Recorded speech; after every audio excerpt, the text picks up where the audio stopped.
Bike এবং টোটোর সংঘর্ষে গুরুতর আহত হল এক বাইক আরোহী। ঘটনাটি ঘটেছে দক্ষিণ দিনাজপুর জেলার বুনিয়াদপুর পৌরসভার ৮ নম্বর ওয়ার্ডের ৫১২ নম্বর জাতীয় সড়কে। স্থানীয় সূত্রে জানা গিয়েছে, প্রতিদিনের মতো বেসরকারি সংস্থা জিও মার্টে কাজে যাচ্ছিলেন গৌরব ঘোষ বয়স ২৬ নামের এক যুবক। তার বাড়ি বংশীহারি ব্লকের জোরদিঘি এলাকায়।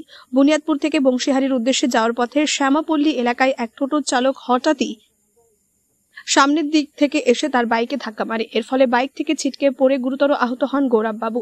স্থানীয় বাসিন্দারা দ্রুত তাকে উদ্ধার করে রশিদপুর গ্রামীণ হাসপাতালে নিয়ে যান। বর্তমানে সেখানে তিনি চিকিৎসাধীন। এলাকাবাসীদের অভিযোগ, বুনিয়াদপুর শহরে নিয়ম না মেনে টোটো চলাচল করায় প্রায় প্রতিদিনই দুর্ঘটনা ঘটছে। তাদের দাবি, প্রশাসন যদি দ্রুত পদক্ষেপ না নেয় তাহলে ভবিষ্যতে আরো বড় দুর্ঘটনা ঘটতে পারে। স্থানীয় এক বাসিন্দা বলেন, শহরে টোটোর সংখ্যা দিন দিন বাড়ছে, রাস্তার নিয়ম কেউ মানছেন না। পুলিশকে কড়া ব্যবস্থা নিতে হবে।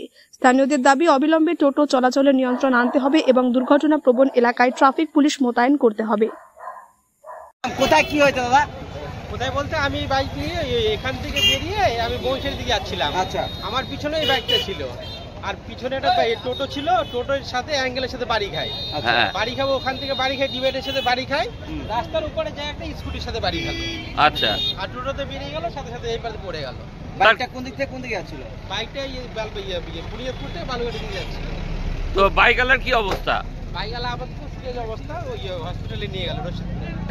কি কারণে মানে এই যে দুর্ঘটনাটা কি টোটোর জন্যই কি এরকম? অবশ্যই টোটোর জন্য, কারণ টোটোটা তো দেখে না কোন দিকে কি আছে না আছে। কি বলবেন? কি বলবো, আর টোটোদের এইটুকু বলবো যে টোটোটা যেন ভালোভাবে চালায়। এই যে দিন দিন তো টোটোর সংখ্যা বেড়েই চলেছে বুনিয়াদপুর শহরে, তাহলে কি বলবেন? তাহলে সরকার বুঝবে, এটা দ্বারা নিয়ন্ত্রণ করা উচিত অন্তত। দাদা, আপনার নাম? মিন্টু রায়। দাদা, কোন জায়গায় অ্যাক্সিডেন্টটা হলো? তো সামনে বিকট একটা শব্দ হলো, শব্দটা খুব ভয়ঙ্করই হলো। তো হঠাৎ করে দেখলাম যে একটা ছেলে কিছুটা উঁচুতে উঠে মাথাটা নিচের দিকে পড়লো। কি জায়গাটার নাম কি? এই জায়গাটা এটা আমাদেরকে শ্যামাপল্লী বলে। আচ্ছা, এটা একটা ব্যস্ত রাস্তা। এই রাস্তাতে প্রচুর অনিয়ন্ত্রিত টোটো চলে। যারা বিভিন্ন গ্রামগঞ্জ থেকে বিভিন্ন টোটোরা আসে, যারা কোনো ট্রাফিক রুলস মানে না, এরা কোনো নিয়ম শৃঙ্খলা মানে না। তো ঘটনাটা সম্ভবত টোটোর জন্যই হয়েছে। তো বাইকটা কোন দিক থেকে কোন দিকে যাচ্ছিল? আমি অতটা খেয়াল করিনি, শব্দটা খুব বিকট হয়েছিল। সেই শব্দ যখন হলো আমি তাকিয়ে দেখি ছেলেটা মাথাটা নিচের দিকে ধপ করে পড়লো। আচ্ছা, তো এই করতে করতে লোকজন জমা হয়ে গেল। তারপর তো শুনলাম এখানে এসে টোটোদের মেন দায়ী। আর বাইকওয়ালার কি অবস্থা এখন? বাইকওয়ালা তো লোকজন সব ধরাধরি করে রশিদপুর হাসপাতালে পাঠালো।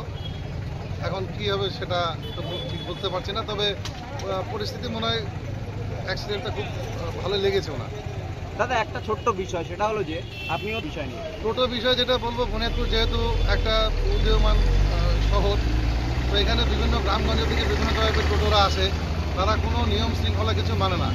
তারা কি আর বলবো, হয়তো টোটো সম্পর্কে চালানোর ভালো অভিজ্ঞতাও থাকে না। এবং বুনিয়াদপুরে দেখা যাচ্ছে যে বিগত 2-3 বছর ধরে যেগুলো বড় বড় অ্যাক্সিডেন্ট হচ্ছে, তার মূল কারণ হচ্ছে টোটো। এবং তারা নির্দিষ্ট কোনো প্রশিক্ষণ নেই, তাদের কোনো আইডিয়া নেই। যে যেখানে পারছে প্যাসেঞ্জার নিচ্ছে, যেভাবে চলছে, সিগন্যাল মানছে না। এই আর কি, এইভাবে এখন। তাহলে কি বলবেন যে এই যে টোটোর সংখ্যা যে বেড়ে চলেছে, তাহলে কি প্রশাসনের কি গাফিলতি রয়েছে একটা? তবে প্রশাসনের গাফিলতি তো বলতে পারছি না, তবে প্রশাসনের নিয়ন্ত্রণ দরকার ট্রাফিকের উপরে। দাদা, আপনার নাম? আমার নাম সুদীপ রায়।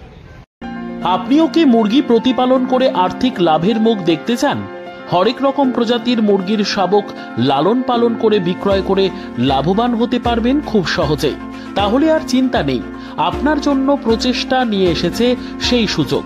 একই ফার্মে হরেক রকম প্রজাতির মুরগি পেয়ে যাবেন এখানে রয়েছে করকনাথ মুরগি, এছাড়াও আছে গিনি, ফ্রিগেল, টার্কি দেশি, এছাড়াও কোয়েল মুরগির শাবক। পাইকারি এবং খুচরো বিক্রয় করা হয়। যারা মুরগি পালন করে লাভবান হতে চান তাদের সকলকে আহ্বান জানাই আমরা। আজই চলে আসুন আমাদের প্রতিষ্ঠানে। আমাদের ঠিকানা মহারাজাহাট, রায়গঞ্জ, উত্তর দিনাজপুর। মোবাইল নম্বর 8250428960, 8145717292, 9907063902। শিক্ষাই জাতির মেরুদণ্ড। ছোট ছোট শিশুদের প্রাথমিক শিক্ষা পরিপূর্ণ না হলে আগামীতে সেই শিশুরা সঠিক পথে চলতে গিয়ে হোঁচট খায়। শিশুদের এই শিক্ষার প্রয়োজনীয়তাকে সামনে রেখেই গত 1 বছর ধরে পরিষেবা দিয়ে চলেছে জিনিয়াস এডুকেয়ার একাডেমি। শিশুদের অত্যাধুনিক শিক্ষায় শিক্ষিত করে তোলার একমাত্র বিশ্বস্ত প্রতিষ্ঠান এই একাডেমি।